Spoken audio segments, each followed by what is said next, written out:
mas lalo ka pa niyang mamahalin at mas ipaparamdam niya sa iyo na mas mahalaga ka kaysa sa lahat. Hello mga guys, kumusta kayo? Panibagong araw, panibagong video na naman tayo, and sa araw na ito ay isa na naman video ang aking tuturo sa inyo ng simpleng gabay o simpleng pamamaraan na makakatulong sa atin. At bago ang lahat, gusto ko lang mag-disclaimer sa mga taong hindi naniniwala at hindi gusto ang mga kagaya nitong video. Please skip this video and maghanap kayo ng videos na gustong gusto nyo, dahil ang video na ito ay para lamang ito sa mga taong naniniwala and gusto mag-try. Sa lahat po ng mga nagko-comment dito sa aking video dito sa loob ng aking channel, mag-ingat sa lahat ng mga nagre-reply sa inyo na dinadala kayo sa kalang WhatsApp mo app upang makaiwas po tayo sa scam. Ngayon po, ituturo ko sa inyo paano tayo mas mamahalin pa ng ating partner at mas paramdam niya sa atin kung gaano tayo kahalaga para sa kanya. So, ito ay pwedeng gawin sa parehas ng kasarian, babae ito babae, lalaki ito lalaki, and syempre naman sa ating babae at lalaki na mag-partner. And ayun po, kailangan natin dito ng ating gagamitin. So, ang dapat nating ihanda dito is kailangan mo dito maghanda ng pink na kandila or di kaya ay pula. And kailangan din natin dito ng isang maliit na pirasong papel. So, ganito lamang, maliit lamang.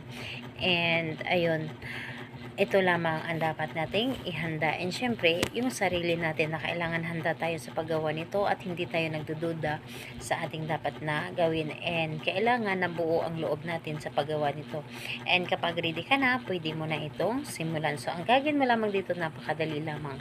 Dito sa isang papel, isulat mo lamang dito ang kanyang pangalan at apelyido ng inyong target. So, pangalan niya at apelyido.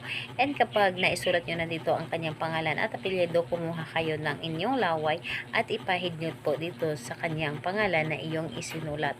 And kapag napahid nyo na ito, kunin ninyo ang kandila at inyo itong iikot ang papel na ito dito sa kandila.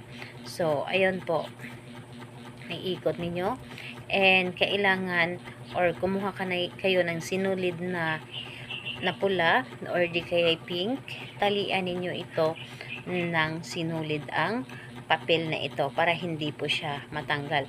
And agad mo itong sindihan mo ito ang kandila, and ayun, ilagay mo lamang sa iyong harapan. And ayun po, kapag nagsindi na ang kandila, humiling kayo ng galing sa inyong puso. Humiling ka na sa pamamagitan nito, ikaw, pangalan at apelyido ng inyong target, ako lamang ang mamahalin mo at mas mamahalin mo pa ako, at lagi mong ipaparamdam sa akin kung gaano ako kahalaga sa buhay mo. Mas papahalagahan mo pa ako ngayon at mas mahalaga ako higit pa sa lahat. So, sabihin mo dito and hilingin mo dito lahat-lahat ang nais mo, yung gusto mo na tipong yun ang mangyayari sa inyong mga ginagawa.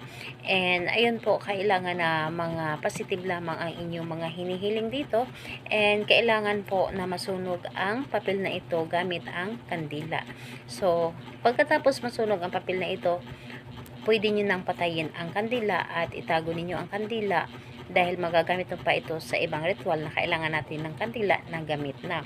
So, kung magtatanong ka kailan ito pwedeng gawin ito sa kahit anong araw at oras pwede, basta nasa focus ka at malakas yung energy mo. So, ayun po, salamat po sa inyo. Bye bye everyone. God bless us all.